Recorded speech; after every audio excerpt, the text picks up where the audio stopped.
Hello, everyone. Welcome back to Ask the Pastors. Travis, welcome. Hey, glad to be back. I'm excited today to kind of provide a follow-up question to a recent episode. And so I'm going to bring a question to Travis out of something that I sensed in that episode, all right? So here's kind of my dilemma. Okay. We had the episode in which we talked about responding to everything and nothing and just, when do we speak, when do we not on cultural issues, right? Yep. And so in the course of that podcast or that episode, I did sense, it wasn't intentional, but I sensed like all of it was kind of falling on me. Right. Like, okay, when Todd finally gets his voice in or when he has an answer, and I feel uncomfortable with that. Is that okay to admit? Absolutely, yep. And I don't think that was the intention. Nope, it wasn't. But I wonder if maybe we left the impression that it was almost papal or popish, like, the cloud and the smoke, and then when you finally get an answer, and that's just not the way I believe or work, but I am a primary voice here. So I just thought we'd bring a follow-up episode to establish some things that help maybe put that episode in perspective. Okay. So here's the question that I want to ask Travis, and we'll lean in on this. Is my voice the final voice at First Family? Yeah, okay. So the obvious answer is no. Amen. Say that again? Yeah, no. The answer is no.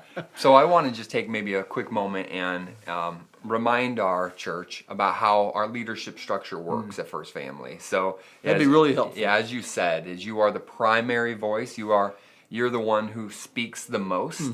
But at First Family Church, we believe in the plurality of elders, which means many times that you speak on behalf of the elders. But we don't always say it that way, do we? We don't, no. So they hear you, they see you walk up onto the stage, and maybe they forget, or we don't remind them often enough that you are representing the rest of us. So at First Family Church, we have 6 elders, and we lead the church equally. And we could have more. Yep. Yeah, so right now we have 6. Yep, and we lead the church together with equality and unity. And so we meet every single week, Tuesday mornings at 6 a.m. to primarily study the Word and to pray together. But then we also use that time to discuss the needs of the church, to lead the church, and to make decisions on behalf of our people. And so we leave that meeting in unity and put the responsibility to communicate upon someone. So it may be you speaking that week. Absolutely. You'd be representing what the elders believe or all of us. Will divide us amongst our small groups. So we each have 6 or so small groups that we each oversee. And so it's our responsibility to communicate what we've decided upon to the people, to the church. And so many times it's you on the Sunday morning sermon, but that's not our only form of communication. It could be an email that one of us writes. It could be an announcement, a video, many different means. So I think that's helpful because even in that previous episode, you did mention the word elders, and I did a couple of times, but I think and it may have just been my perception, maybe I was a little sensitive or oversensitive, but the perception almost was like, when you kind of get the word, you'll let us know. And I just thought it would be helpful to hear you kind of speak on behalf of our elders that while there is a primary voice, there's a lot of leaning in. There's a lot of voices behind the scenes, so to speak. That's why I think it's so important for our people to know who their elders are rather than the lead pastor or the preaching pastor. I think it's really important for us to continue to put our elders in front of our people, give them face time. So you ask the elders to come up at the end of every sermon, at the end of every Sunday morning service. And say, pray with your pastors. Be able to know them. They're available. Absolutely. Our elders lead in communion regularly here. Since we do it each week, they have kind of a rotation that they're on. It's not an established rotation, but they're always available to lead it. You primarily speak when I don't speak. That's right. But they are also able to teach and can. Many of them lead some classes. Then there's fireside chats. Like you said, they go to the small groups. So maybe this microcosm could lead to a larger question I was going to put on you here, Travis. You ready? All right, we'll do our best. Should a singular pastor have the final voice at any church?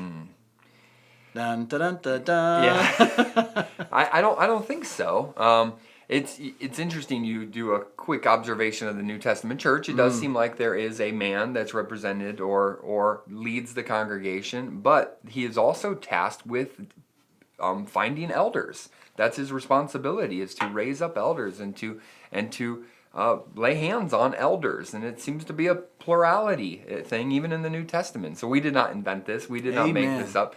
This seems to be the structure that Christ established for the local church. Boy, I we agree with need that. men to lead the church. Men, Amen. plural, to lead the church. Yeah, it's interesting when you look at the New Testament. This is probably the fact that really years ago changed my thinking on this matter. Is that apart from the passages where he describes the qualifications Yep. for an elder, Yep. there is no singular reference to elder in the New Testament.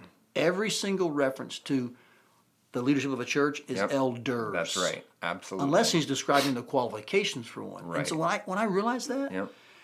I was humbled and just had to come under the weight that there is a plurality principle that has to be in place in every church. And I'll admit to you and to you guys listening and watching, I think there's probably various ways to go about that, and it's probably necessary because cultures change. Right. But what can't change is that there's a plurality of right. godly, qualified men who lean in and have voices at the table, and then how they choose to maybe have the voice That's speak can differ, right? Yeah, absolutely. There is the principle of first among equals. Yep. We all have different influences, but we share authority. Yep.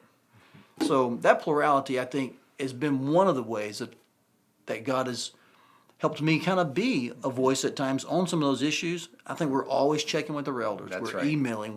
Hey, is this good or bad? What do you think about this? And when they lean in, man, the multitude of counselors provides a safety net for those who have to kind of be the voice. Oh, absolutely. You feel it, you know it's true. Yeah. It's true. Yep. I'm sure you're grateful for those voices to man. speak in. I Yeah. sure am. And I just want to let our church know we both here are very thankful for all of our elders, and I know Absolutely. you are as well. So let's be praying for them. And I hope that brings even a greater context for the previous episode.